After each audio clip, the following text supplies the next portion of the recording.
Ikhwatafidin muliakan Allah subhanahu wa ta'ala, salah satu rukun iman yang wajib diimani adalah al-iman bil malaikah, beriman dengan malaikat-malaikat Allah. Lah di antara malaikat yang merupakan sayyidul malaikah, pemimpinnya para malaikat, adalah Jibril alaihi salatu wassalam. Sebagaimana di antara manusia ada pemimpin-pemimpin seperti pemimpin muhajirin siapa? Abu Bakar dan Umar. Pemimpin Ansar Sa'ad ibn Ubadah dan Sa'd ibn Rabi. Pemimpin Ahlil Bait Ja'far dan Ali radhiyallahu an. Pemimpin para nabi dan rasul Nabi kita Muhammad sallallahu alaihi wasallam. Dan pemimpin para malaikat adalah Jibril alaihi salam.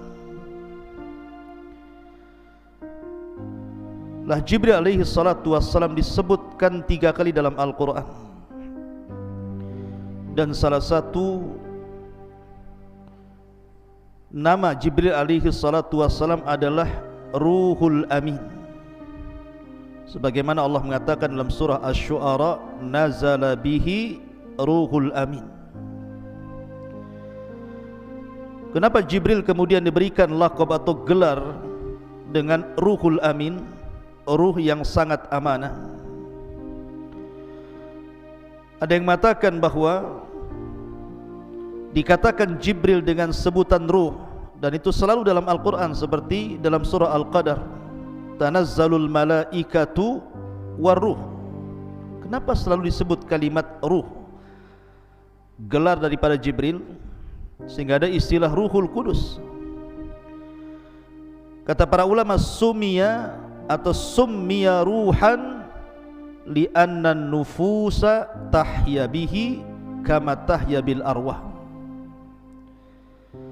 Disebut ruh karena jiwa-jiwa manusia itu akan hidup dengannya, sebagaimana badan ini hidup karena adanya ruh. Karena tugas pertama atau yang paling utama Jibril itu apa? Memberikan kehidupan kepada ruh manusia. Malaikat yang sangat dikenal berapa? 4. Dan itu para pemimpin malaikat.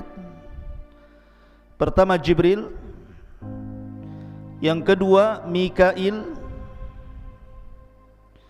yang ketiga Israfil, dan yang keempat Malakul Maut.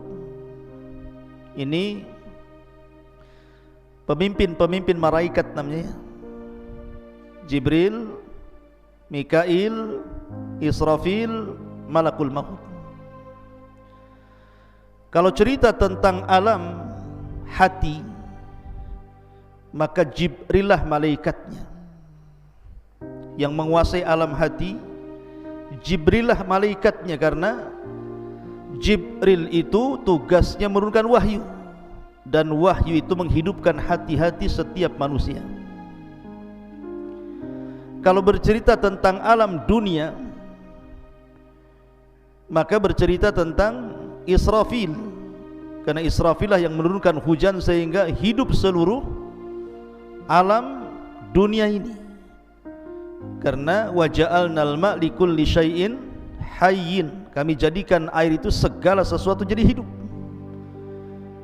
Karena air itulah akhirnya hidup semuanya. Kita hidup, binatang hidup, tumbuh-tumbuhan hidup. Artinya kalau kita cerita tentang kehidupan dunia, maka cerita tentang Mikail. Tapi kalau cerita tentang alam ruh, berarti kita cerita tentang siapa? Alam ruh Israfil, yang mencabut semua arwah ketika tiupan trompet atau sangkakala pertama. Semua ruh keluar dari jasadnya. Dan kalau cerita tentang alam kematian, maka di sana ada Malakul malakul maut. Jadi masing-masing ada bidangnya, ada alamnya masing-masing. Lah malaikat Jibril ini disebutkan dalam sebuah hadis Nabi SAW yang ma'ruf, antum mungkin sudah menghafal. Hadis daripada Umar ibn Khattab radhiyallahu an. Hadis Umar ibn Khattab radhiyallahu an, di mana Nabi SAW ketika itu sedang mengajar para sahabat Rasul. Tiba-tiba Umar mengatakan, bainama nahnu julusun inda Rasulillahi sallallahu alaihi wasallam dzata yaumin ittala'a alaina rajulun syadidu bayadi thiyab syadidu syawadi sya'ri la yura alaihi atharus safar wa la ya'rifuhu minna ahad hatta jalasa ila nabi sallallahu alaihi wasallam fa asnadu rukbatayhi ila rukbatayhi wa wada'a kaffaihi ala fakhidaihi. Jadi Umar bercerita, ketika kami duduk-duduk bersama Rasulullah, tiba-tiba muncul seorang laki-laki, sifatnya syadidu bayadi thiyab, pakaiannya itu putih bersih. Kemudian yang kedua, syadidu sawadi sya'ri, rambutnya begitu hitam. Anehnya, la yura alaihi atharus safar, tidak ada bekas perjalanan sama sekali. Wala ya'rifuhu minna ahad, dan tidak ada satupun kami mengenali orang itu. Karena begini ikhwan, kebiasaan para sahabat Nabi, kalau ada orang asing biasanya dikenalkan oleh orang. Yang kenal dia mengatakan si fulan, namanya si fulan dari Bani Fulan. Dikenalkan oleh para sahabat Rasul supaya orang kenal. Tapi orang yang datang ini tidak ada yang kenal satupun. Kalau memang dia orang jauh, pasti ada bekas safarnya yang namanya padang pasir, gurun Sahara. Di zaman Rasul di Mekah itu kan padang pasir, angin, debu di mana-mana. Baru berjalan ke padang pasir sebentar saja pakaian sudah banyak debu. Tetapi orang ini kalau dikatakan orang jauh, kenapa tidak ada bekas safar, tidak ada debu sama sekali di pakaiannya. Kemudian rambutnya pun sangat rapi dan hitam, menunjukkan orang ini tidak pakai serban. Padahal sorban itu bagi orang Arab itu kayak sebuah kewajiban, karena bisa melindungi dari panas, bisa melindungi dari debu, bisa melindungi dari dingin, sorban itu. Dan itu tradisi Arab ya. Tradisi Arab itu pakai serban. Lah orang ini tidak pakai serban, sehingga bisa dikenali wajahnya, sangat tampan sekali. Dan ini juga dalil kalau seandainya orang ini pakai serban, tentu orang curiga nih, kenapa dia menutup kepala dan mukanya, jangan-jangan membuat jahat sama Nabi. Ketika dia tidak pakai serban, berarti orang menyangka dia orang baik-baik.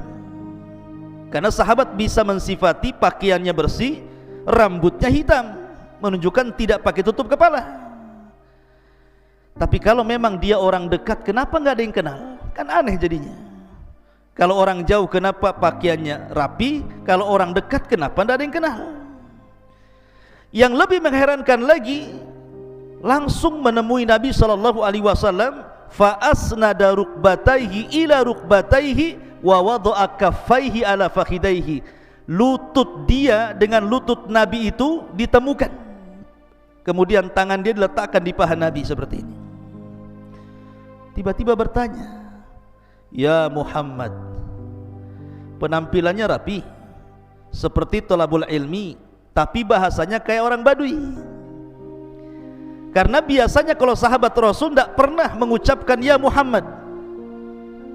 Yang suka mengucapkan ya Muhammad itu orang Badui. Kalau sahabat Rasul ya Rasulullah, ya Nabi Allah, itu sahabat Rasul, beradab mereka kepada Rasulullah. Tapi orang Badui itu teriak-teriak ya Muhammad. Lah bahasa orang ini menggunakan bahasa orang Badui, ya Muhammad akhbirni anil Islam, ceritakan tentang Islam. Kata para ulama, karena sahabat Nabi SAW itu paling suka kalau ada orang Badui menemui Rasul, pasti banyak tanya. dan pertanyaannya aneh-aneh, sehingga kemudian ketika Nabi SAW menjawab pertanyaan orang-orang Badui itu menjadi pengetahuan tersendiri bagi para sahabat Rasul. Bahkan karena segannya para sahabat terkadang bertanya kepada Rasul, biasanya nitip pertanyaan kepada orang Badui untuk ditanyakan kepada Nabi. Makanya kenapa orang ini menggunakan bahasa orang Badui padahal pertanyaannya berbobot. Ini bukan orang Badui, ini orang thalabul ilmi nih. Pertanyaannya berbobot. Apa itu Islam? Apa itu iman? Apa itu ihsan? Ini kan berbobot nih. Kapan kiamat? Apa tanda-tandanya? Ini bukan orang jahil yang bertanya, ini alim nih. Tapi dari bahasa, menggunakan bahasa Badui, menggunakan ya Muhammad, supaya sahabat itu mereka betul-betul memperhatikan ucapan orang ini. Dan pertanyaan berbobot. Makanya hadis ini, hadis Jibril ini disebutkan oleh para ulama, kalau dalam Al-Quran itu ada namanya induk Quran. Induk Quran apa? Al-Fatihah, disebut Ummul Kitab. Tapi kalau induk hadis, hadis Jibril ini disebut induk hadis, karena seluruh ajaran Islam terangkum dalam hadis Jibril. Makanya di ujung hadis Rasul mengatakan, tahukah kalian siapa yang bertanya kepadaku tadi? Sahabat mengatakan, saya tidak tahu, Allah wa Rasulullah alam. Kata Nabi SAW, huwa Jibril atakum yu'allimukum amra dinikum. Tadi Jibril itu yang datang kepada kalian, sengaja mengajarkan kepada kalian tentang urusan agama kalian. Jadi Jibril itu datang, terkadang bukan hanya membawa risalah, tetapi juga taudihur risalah. Jadi dia datang membawa risalah kepada Rasul. Yang kedua, tugas dia taudihur risalah, menjelaskan risalah itu. Bukan hanya taudihur risalah, ada lagi namanya murajaatur risalah. Karena setiap Ramadan datang murajaah bersama Rasul. Bahkan di Ramadan terakhir sebelum wafatnya Rasul, Jibril 2 kali datang menemui Nabi sallallahu alaihi wasallam. Ma'asyiral muslimin yang dimuliakan Allah Subhanahu wa taala. Di antara sifat-sifat Jibril itu, yang pertama al-ilmu. Jibril itu memiliki pengetahuan yang luar biasa. Tentu pengetahuan itu datang dari Allah Subhanahu wa ta'ala, karena Allah mengatakan allamahu syadidul quwah. Yang mengajarkan ilmu kepada Nabi sallallahu alaihi wasallam syadidul quwah, malaikat yang punya kekuatan. Jadi salah satu sifat Jibril yang pertama al-ilmu. Yang kedua al-quwatul hailah, memiliki kekuatan yang dahsyat. Makanya Allah mengatakan syadidul quwah, memiliki kekuatan yang luar biasa. Lihat ketika Jibril menghancurkan negeri Sodom, dengan satu sayapnya saja ditancapkan ke negeri Sodom, diangkat itu negeri sampai ke langit, dihujani meteor, ditumpahkan lagi ke bumi. Saking kuatnya Jibril itu. Bahkan selalunya kalau Allah hendak mengadab sebuah kaum, pasti diutus Jibril. Lihat ketika kita bicara tentang kaum Tsamud, siapa yang diutus? Jibril. Fa akhadatku sayhatun fa asbahu fi darihim jathimin. Fa asbaha fi darihim jasimin. Maka Jibril kemudian berteriak 1 kali teriakan, tiba-tiba seluruh manusia di rumah-rumah mereka tinggal jasad tanpa ruh, jadi bangkai. 1 tiupan semua orang mati. Jadi Jibril itu punya kekuatan luar biasa, ya kawan. Ma'asyiral muslimin. Kemudian yang kedua at-tamkin, di mana Jibril itu punya kedudukan yang sangat mulia di langit sana di antara para malaikat. Karena seluruh para malaikat itu taat kepada Jibril, tentu karena perintah Allah Subhanahu wa taala. Maka disebut at-tamkin. Jibril itu punya kedudukan tersendiri di langit karena ditaati semua para malaikat atas kehendak Allah Subhanahu wa taala. Kemudian yang terakhir al-amanah. Jibril itu amanah ketika menyampaikan wahyu. Makanya Allah mengatakan nazala bihi ruhul amin. Kalimat amin itu amanah. Apa sih maknanya amanah itu? Maksudnya begini, Jibril itu kan tugasnya ngasih wahyu dari Allah Subhanahu wa taala, disampaikan kepada para nabi dan rasul, yang terakhir kepada Nabi sallallahu alaihi wasallam. Ini kalau Jibril tidak amanah, dia bisa korupsi ayat. Bisa dikorupsi sendiri tuh ayat itu kan, ditambah dikurang sesuai dengan Jibril. Makanya Jibril itu orangnya amanah. Yang kedua, makna amanah itu karena tidak ada satupun syaitan yang bisa menambah dan mengurang wahyu yang disampaikan Jibril dari Allah kepada Nabi SAW. Kan dahulu di zaman jahiliyah, jin itu naik ke langit. Di langit pertama itu jin punya pos-pos. Pos itu digunakan untuk mencuri dengar wahyu yang diturunkan Allah kepada para malaikat.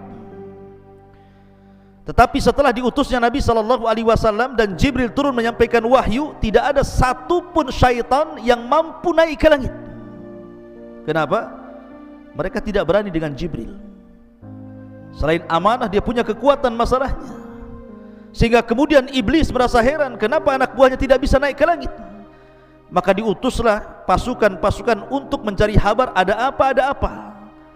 Rupanya satu gerombolan utusan iblis itu, yang 7 jin itu, nyasar pula ke kebun kurma antara Mekah dan Taif. Disitulah berjumpa dengan Nabi yang sedang salat membacakan ayat Al-Quran. Tiba-tiba jin-jin ini beriman kepada Al-Quran, sehingga Allah mengatakan, Qul uhiya ilayya annahu istama'a nafarun minal jinni faqalu inna sami'na qur'anan ajaba. Ma'asyiral muslimin yang dimuliakan Allah, ini diantara sifat-sifat Jibril. Taib, kita akan bercerita Jibril ini memiliki kaitan dengan kita. Nabi SAW bersabda dalam hadis Abu Hurairah radhiyallahu an, bahwa innallaha idza ahabba 'abdan da'a Jibril. Jadi kalau Allah mencintai hambanya, pasti yang pertama dipanggil itu malaikat Jibril. Maka Allah berfirman kepada Jibril, ya Jibril, inni uhibbu fulanan fa'ahibbah. Hei Jibril, aku suka dengan orang ini, maka kau harus mencintai dia. Maka yang pertama kali mencintai orang yang dicintai Allah adalah Jibril. Dan umat Nabi SAW adalah umat yang sangat dicintai Allah, karena Allah berfirman, kuntum khaira ummatin ukhrijat linnasi. Kalian itu sebaik-baik manusia yang dikeluarkan Allah kepada manusia. Artinya Allah suka dengan umat Rasul. Ketika Allah suka dengan seorang hamba, maka yang pertama kali suka setelah Allah adalah Jibril. Makanya Allah mengatakan di sini, inni uhibbu fulanan fa'ahibbahu. Aku mencintai fulan, wahai Jibril, cintai dia. Maka Jibril pun kemudian mencintai orang yang dicintai Allah Subhanahu wa taala. Dari sini memiliki faedah bahwa Jibril itu ada alaqah, ada hubung kait dengan umat Nabi sallallahu alaihi wasallam. Ini yang kita akan sedikit bahas. Pertama, kita akan membahas alaqah Jibril dengan para nabi. Kemudian yang kedua, kita akan bahas alaqah Jibril dengan Nabi SAW secara khusus. Kemudian yang ketiga, alaqah Jibril, hubung kait Jibril bersama para sahabat Nabi SAW. Dan yang terakhir, hubung kait Jibril dengan umat Nabi SAW. 3 pembahasan atau 4 pembahasan yang kita akan bahas. Mohon sabar. Pertama, hubung kait Jibril dengan para nabi dan umat-umat terdahulu. Kita tahu bahwa setiap para nabi dan rasul ketika mendapatkan wahyu, wahyu itu turun melalui Jibril. Dan itu disyaratkan dalam sebuah hadis Nabi SAW ketika Rasul pertama mendapatkan wahyu. Kemudian Nabi ketakutan sehingga mengatakan kepada Khadijah, zammiluni zammiluni dathiruni dathiruni, selimuti aku Khadijah, selimuti aku Khadijah. Maka Khadijah pun kemudian menyelimuti Rasul sampai Rasul tenang, dihibur Khadijah. Setelah itu Khadijah membawa Rasul kepada siapa? Kepada Waraqah ibn Naufal, orang yang paham dengan ajaran Yahudi. Maka Waraqah ibn Naufal ketika mendengar cerita bahwa Rasul menjumpai makhluk yang memiliki 600 sayap, yang satu sayap terbentang antara ufuk, artinya sayapnya itu menjangkau barat, timur, selatan dan barat. Karena sadal ufuk itu artinya panjangnya mulai terbenam matahari sampai tenggelamnya, itu disebut sadal ufuk namanya. Jadi kalau melihat ke depan sayap, ke belakang sayap, samping sayap, semua sayap gitu ya, menutupi langit itu. Kata Waraqah, namus itu makhluk yang bersayap yang menemui wahai Muhammad adalah namus yang pernah menemui Musa dan para nabi sebelumnya. Menunjukkan ada hubung kait siapa? Jibril dengan para nabi. Kemudian ketika Allah Subhanahu wa taala hendak memberikan kabar gembira kepada Ibrahim alaihi salatu wasallam akan kelahiran Ishak, disebutkan dalam surah Hud, walaqad ja'at rusuluna Ibrahim bil busyra, sungguh telah datang utusan-utusan kami kepada Ibrahim membawa kabar berita yang baik. Ahli tafsir mengatakan yang dimaksud adalah Jibril, Mikail dan Malakul Maut.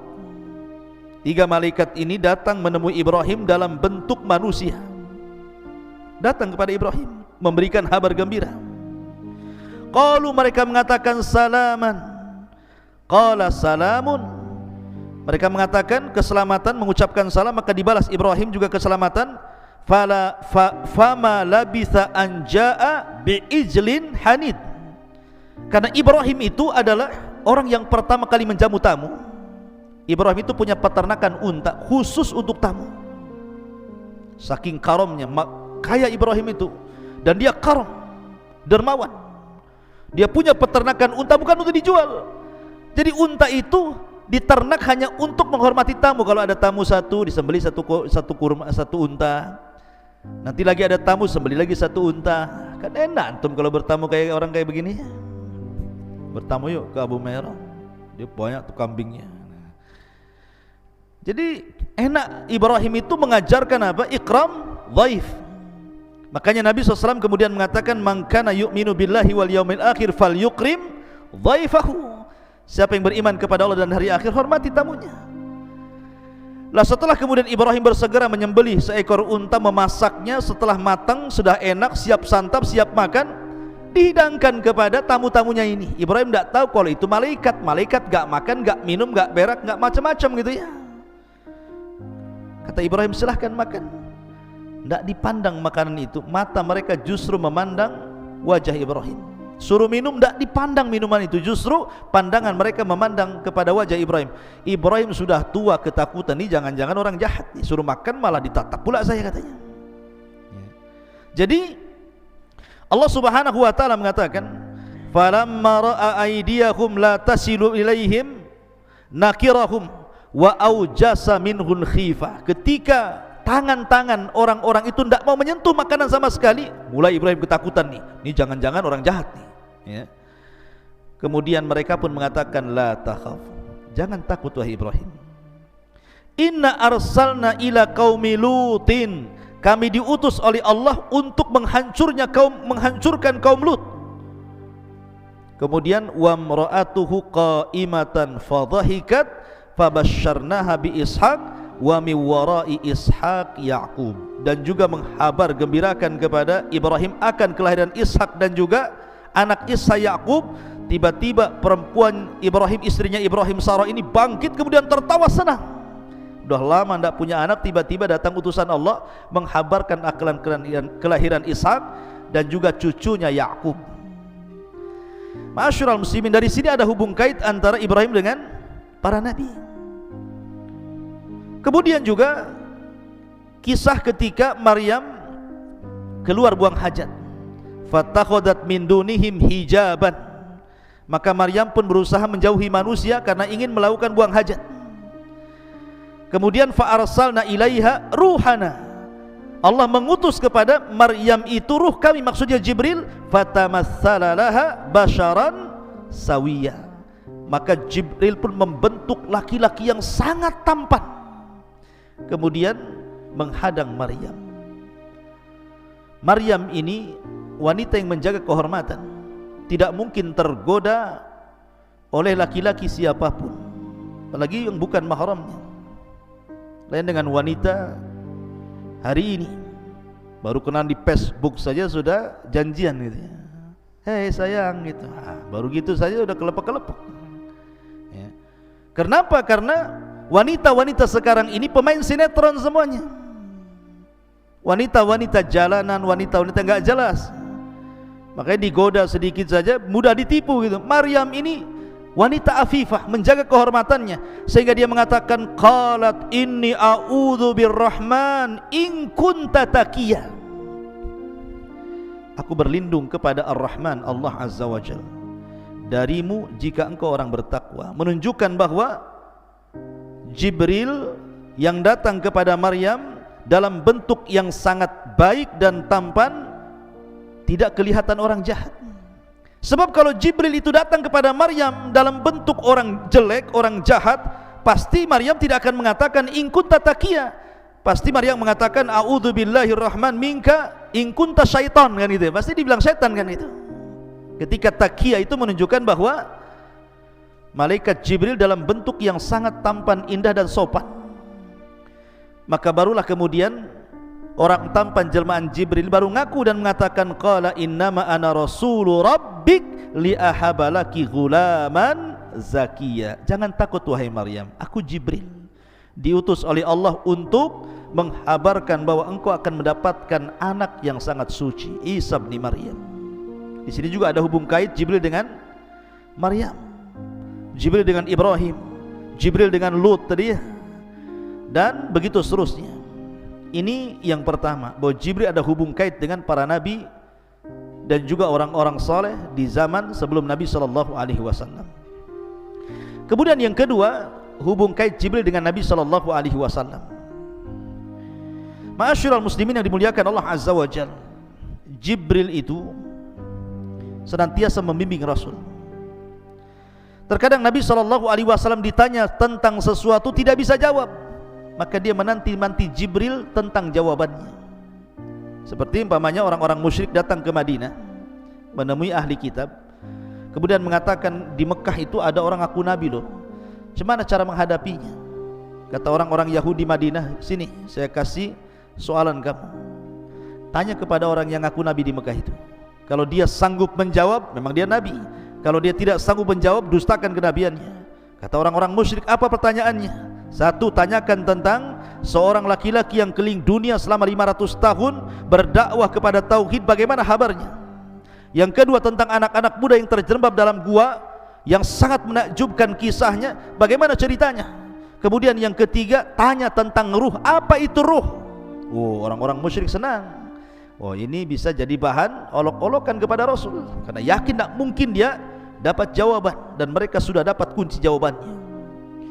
Sesampainya di Mekah, orang-orang Quraisy mengatakan, ya Muhammad, saya ingin bertanya kepadamu 3 soalan. Kalau kau bisa menjawab, kau seorang nabi, kami beriman.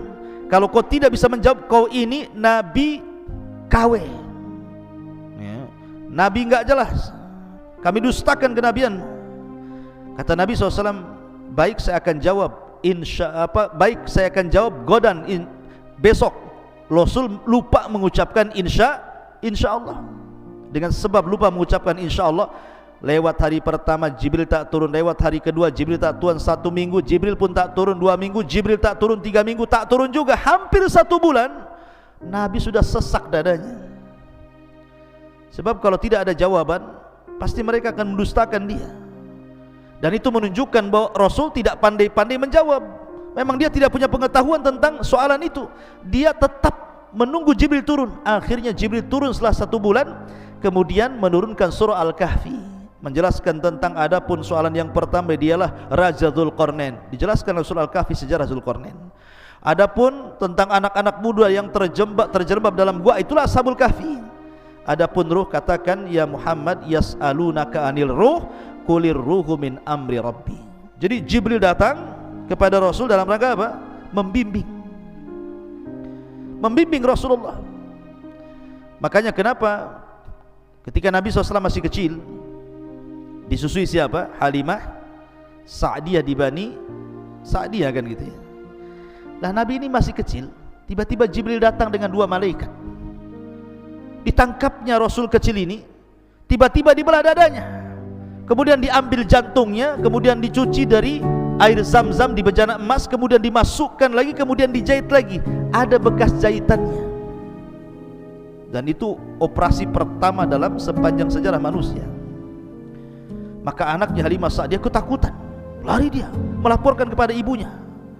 Maka ibunya langsung mencari Nabi SAW. Ketika dia dapati masih hidup dan masih ada bekas jahitannya, maka karena ketakutan itulah akhirnya Rasul kecil dikembalikan oleh Halimah Sa'diyah kepada ibundanya Aminah.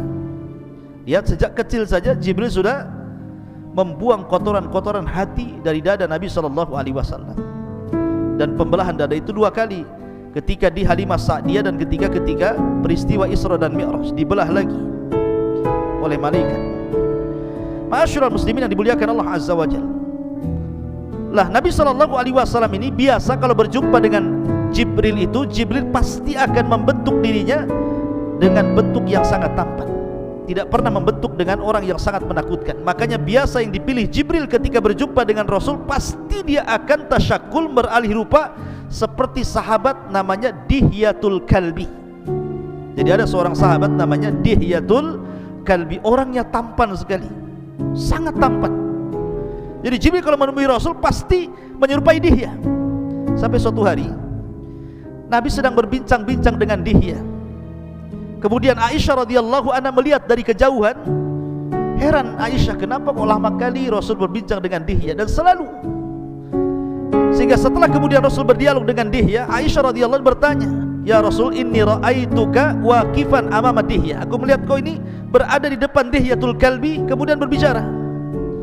Kata Nabi SAW, "Ya Aisyah, itu bukan Dihya, itu Jibril." Kata Rasul SAW, "Itu Jibril." Kata Rasul, "Kau melihatnya?"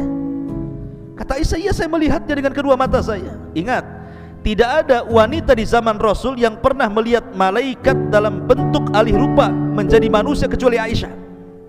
Tapi kalau laki-laki banyak, dalam hadis Umar tadi kan lagi kumpul-kumpul laki-laki kan, tiba-tiba datang Jibril bertanya Islam, iman, ihsan. Laki-laki banyak yang melihat, tapi perempuan tidak ada yang melihat malaikat yang berbentuk manusia kecuali Aisyah.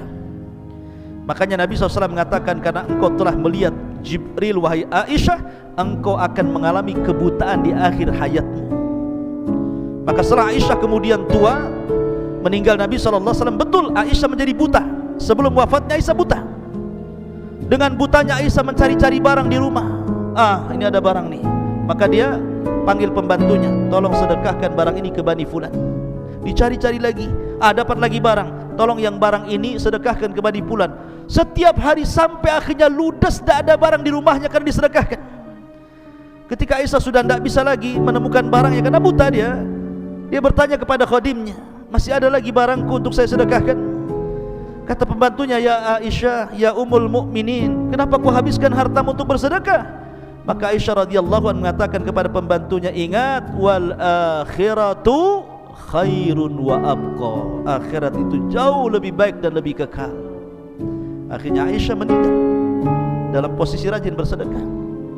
Dan itulah keinginan orang yang masuk dalam kuburan, pasti mengatakan, "Laula akhartani ila ajalin qarib fa asaddaqa wa akum minas salihin." Pasti ingin sedekah kalau orang ingin dihidupkan kembali di kuburan.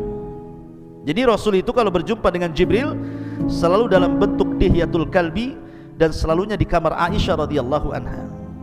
Dan itu pula yang menjadikan Aisyah dilebihkan dari istri-istri yang lainnya, karena Jibril tidak pernah turun di rumah istri manapun dari istri Rasul kecuali di rumah Aisyah radhiyallahu anha. Ma'asyiral muslimin yang dimuliakan Allah Azza wa Jalla. Lah, Nabi SAW pun ketika peristiwa Isra Mi'raj, siapa yang membawa Rasul ke langit? Siapa yang membawa Rasul dari Masjidil Haram ke Aqsa, dari Aqsa ke Sidratul Muntaha? Jibril. Jibril yang menemani Rasul sampai diangkat ke Sidratul Muntaha lagi oleh Allah Azza wa Jal. Dan Jibril tidak bisa sampai ke Sidratul Muntaha, hanya sampai Baitul Ma'mur. Tapi lihat peristiwa besar Isra Mi'raj itu, Rasul sama siapa? Sama Jibril. Artinya bahwa Jibril itu sangat memuliakan Nabi SAW, diantarnya sampai ke langit. Kemudian juga dalam peristiwa dakwah di Taif, Rasul kan ketika tidak bisa dakwah di Mekah, dia dakwah ke Taif. Orang Taif kurang ajarnya kurang lebih dengan orang-orang Quraisy Mekah gitu ya. dilempari Rasul sampai Rasul lari 1 mil meninggalkan daerah Taif sampai masuk ke kebunnya di antara perbatasan Mekah dan Taif. Disitulah Jibril datang dengan 2 malaikat penjaga bukit Taif. Kata Jibril, ya Muhammad, perintahkan 2 malaikat ini. Dia penjaga bukit Taif. Kalau kau perintahkan bukit Taif dilempar kepada penduduk Taif, dia siap melaksanakannya.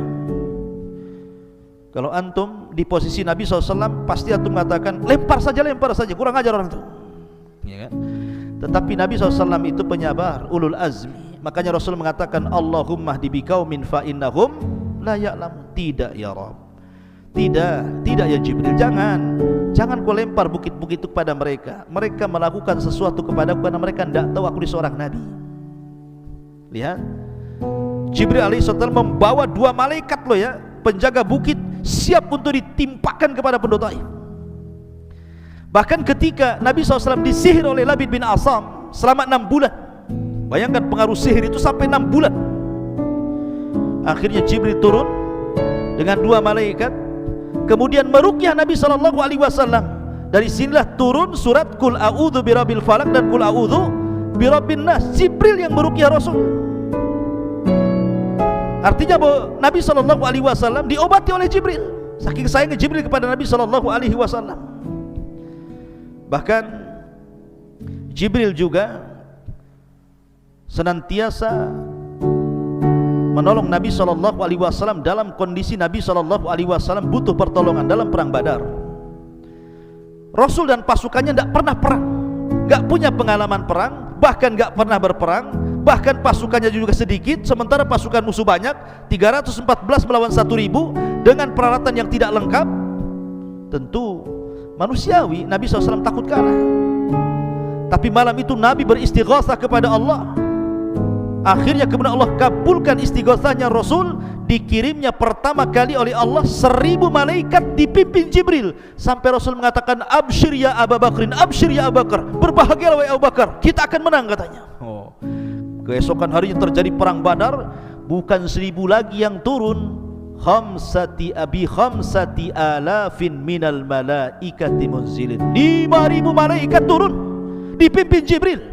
Dan Jibril menunggang kuda namanya Haizum. Kudanya Jibril itu namanya Haizum.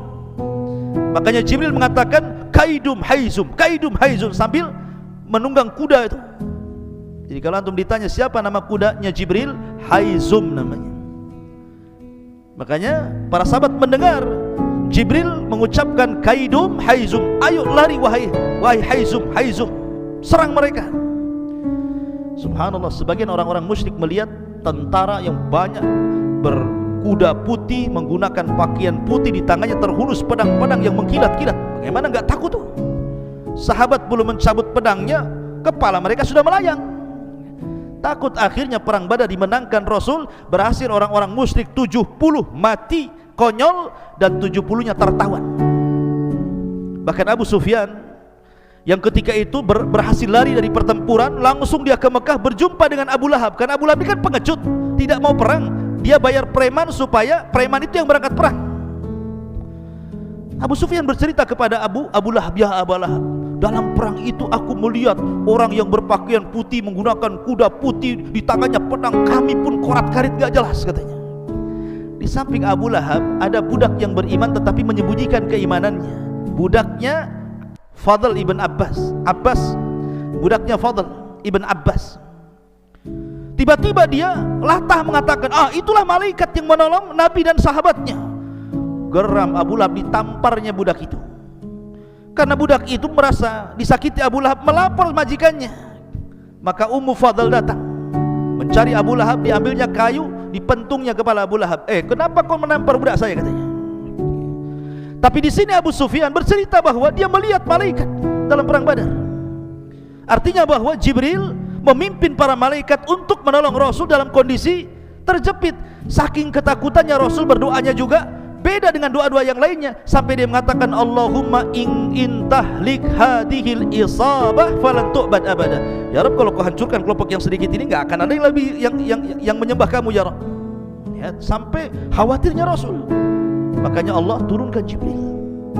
Ma'asyiral muslimin yang dimuliakan Allah Azza wa Jalla, ini diantara alaqah hubung kait Jibril dengan Nabi SAW, dan banyak lagi hubung kait Nabi SAW dengan malaikat Jibril alaihi salatu wassalam. Kemudian yang ketiga, hubung kait Jibril dengan para sahabat.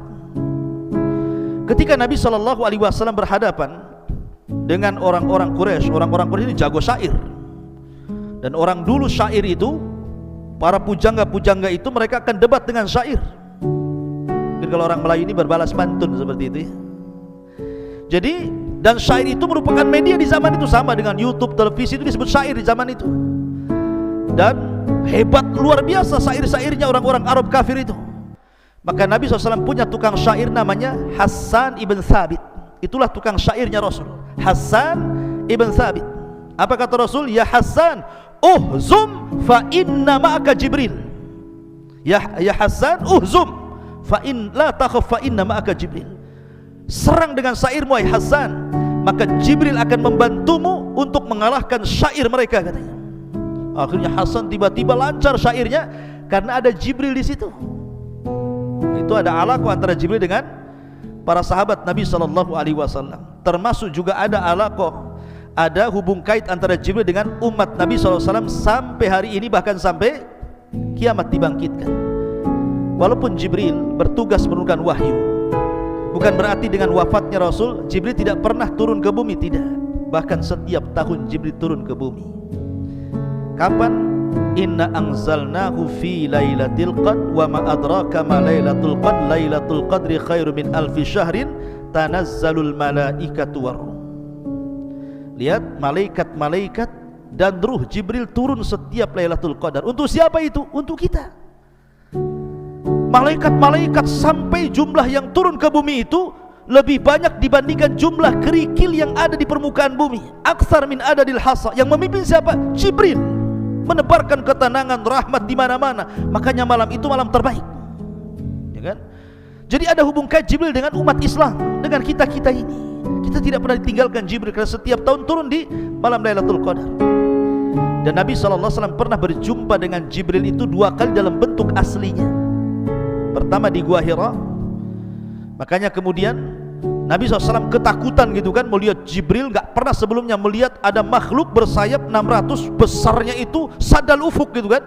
Oh, menggigil kayak antum masuk ke hutan Jabal Uhud ketemu dinosaurus. Apa gak menggigil antum pulang tuh? Gitu ya. Kenapa antum? Enggak tahu kan gitu. Ketemu genderuwo katanya. Lah. Jadi Nabi tidak pernah ketemu makhluk sebesar itu. Tiba-tiba ketemu Jibril ada 600 sayap, satu sayap terbentang gitu kan, bercahaya. Rasul ketakutan lah kan begitu. Makanya dia demam sampai lari ke rumah Khadijah. Sesampainya di rumah Khadijah dia mengatakan, "Dathiruni ya Khadijah, selimuti aku demam." Oh gitu ya. Jadi Nabi pernah melihat Jibril 1 kali di bumi, kemudian melihat Jibril 1 kali di langit. Ketika peristiwa Isra Mi'raj sampai di Baitul Ma'mur, Jibril berubah bentuk. Makanya Allah mengatakan, laqad ra'ahu nazlatan ukhra inda sidratil muntaha indaha jannatul ma'wa. Nabi melihat Jibril kedua kalinya. Di mana? Di langit ya, ketika peristiwa Isra dan Mi'raj. Dan ini luar biasa. Makanya kenapa? Karena Rasul pernah melihat Jibril, Rasul bisa mensifati Jibril seperti apa? Karena pernah melihat ya. Ma'asyiral muslimin yang dimuliakan Allah Azza wa Jalla.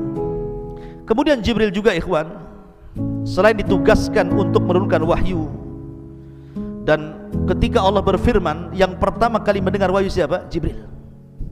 Jadi kalau Allah berfirman kepada malaikat, kepada Jibril itu, semua malaikat yang di langit pingsan. Dalam hadis yang ma'ruf, apabila Allah hendak mewahyukan sesuatu, maka suara Allah itu seperti suara gemerincing rantai yang dipukul-pukul di atas batu, membuat semua malaikat pingsan satu langit. Ketika semua malaikat pingsan, yang pertama siuman siapa? Jibril.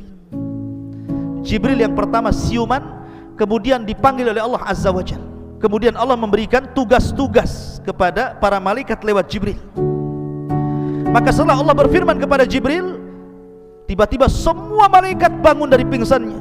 Maka setiap Jibril lewat di langit pertama, mereka mengatakan, "Madza qala rabbuka ya Jibril?" Apa yang dikatakan Rabb wa Jibril? kemudian turun ke langit ke-6, ke-5, ke-4, ke-3, semua malaikat yang di lapisan-lapisan langit itu mengatakan, madza qala rabbukum, madza qala rabbukum, apa yang difirmankan Allah, tugas apa yang harus kami laksanakan, tugas apa yang harus kami lakukan. Maka Jibril mengatakan, qalal haq, kebenaran, kebenaran. Kamu tugasnya ini, kamu tugasnya itu, kamu tugasnya ini, kamu tugasnya itu. Jadi dia yang membagi tugas dari Allah Subhanahu wa ta'ala.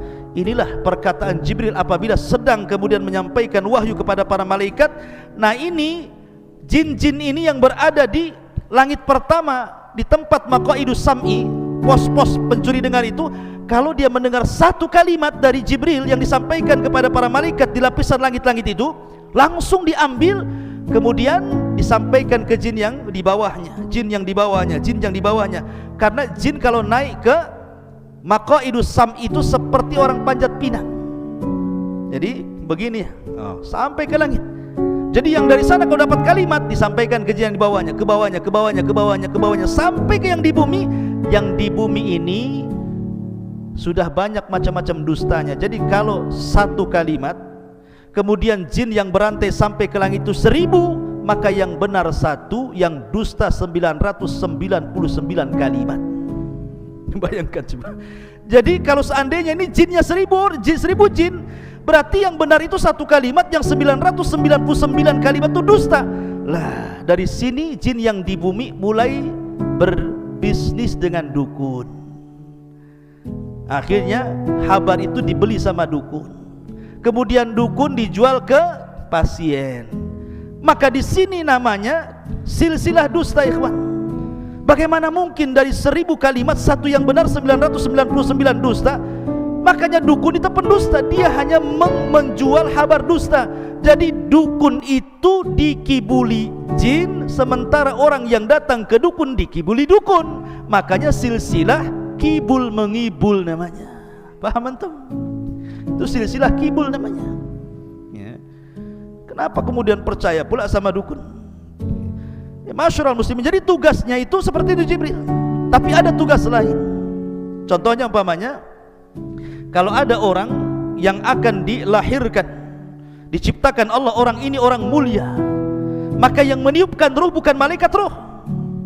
Bukan seperti hadis Nabi SAW dari yang antum baca dalam kitab Arba'in Nawawi. Ada hadis tentang penciptaan manusia, 40 hari segumpal mani, 40 hari segumpal darah, 40 hari segumpal daging, 4 bulan, kemudian ditiupkan roh oleh malaikat, roh dicatat rizkinya, dicatat amalnya, dicatat macam-macamnya gitu ya. Itu ada tugas sendiri malaikat yang memasukkan roh. Tapi kalau yang dilahirkan ini orang mulia, itu Jibril yang turun tangan. Contohnya tadi ketika Maryam hendak diberikan, dianugerahi Isa, yang memasukkan ruh kepada Isa bukan malaikat yang suka memasukkan ruh, tidak. Jibril turun langsung membawa ruhnya Isa, ditiupkan di jaibnya, kemudian masuk ke rahimnya, jadilah janin Isa. Jibril. Dan Jibril itu yang menghabar gembirakan kepada siapapun yang akan punya anak mulia, seperti menghabar gembirakan kepada Ibrahim akan kelahiran Ishak, gitu kan. Kemudian menghabar gembirakan kepada siapa lagi? Zakaria akan kelahiran Yahya, gitu ya. Jadi tugasnya Jibril itu ada tugas lain, memasukkan ruh orang-orang mulia, menghabar gembirakan akan kelahiran orang-orang mulia. Itu juga bagian daripada tugas Jibril. Karena ini orang mulia, tidak sembarang diutus, Jibril langsung gitu ya yang diutus. Masyarul muslimin yang dimuliakan Allah, ini kita cerita Jibril di dunia. Bagaimana Jibril yaumul qiyamah, di akhirat, bagaimana kisahnya? Masyarul muslimin, kemarin kita ketika menjelaskan tentang masalah sangkakala, ketika Allah Subhanahu wa taala berfirman, wa nufikha fis suri fasa'iqa man fis samawati wa man fil ardi illa man sya'allah. Ketika tiupan Israfil itu ditiupkan, maka semua makhluk yang di langit dan di bumi semua mati, kecuali yang dikecualikan Allah. Jibril, Mikail, Israfil, malakul maut tidak mati karena tiupan Israfil. Sehingga malaikat maut dipanggil oleh Allah, man baki, siapa lagi yang tersisa wahai malakul maut? Kata malaikat maut, Jibril, Mikail dan Israfil. Kata Allah, cabut nyawa mereka. Maka satu-satu dicabut. Allah mengatakan waman baki, siapa lagi yang tersisa? Kata malakul maut, ana abdukal fakir, saya hambamu yang fakir yang tersisa ya Rabb. Maka Allah mengatakan matilah kamu. Akhirnya dia pun mati dan tidak ada yang hidup lagi. Itulah Jibril, dia tidak mati karena tiupan, karena Jibril punya kekuatan. Malaikat itu punya kekuatan. Bahkan ada satu malaikat yang bisa mengalahkan semua jin, semua malaikat dan semua manusia. Malaikat apa? Malaikat maut. Tak bisa dikalahkan. Dia mencabut nyawa orang semua, mencabut nyawa jin-jin, mencabut nyawa malaikat. Dia juga malaikat maut itu ya. Karena dia yang ditugaskan Allah untuk alam arwah, alam kematian. Wallahu a'lam ikhwatu fiddin, muliakan Allah azza wajalla. Banyak kisah-kisah Jibril dan nanti kita akan rangkum pada pertemuan berikutnya tentang alamul malaikah, bagaimana alam malaikat secara keseluruhan. Ini kan kita bicara Jibril saja. Bagaimana alam malaikat secara keseluruhan dan bagaimana kisahnya, insyaallah kita akan kaji di lain kesempatan. Subhanallah bihamdika, asyhadu an la ilaha illa anta, astaghfiruka wa atubu ilaik. Allahu ta'ala alam. Assalamualaikum warahmatullahi wabarakatuh.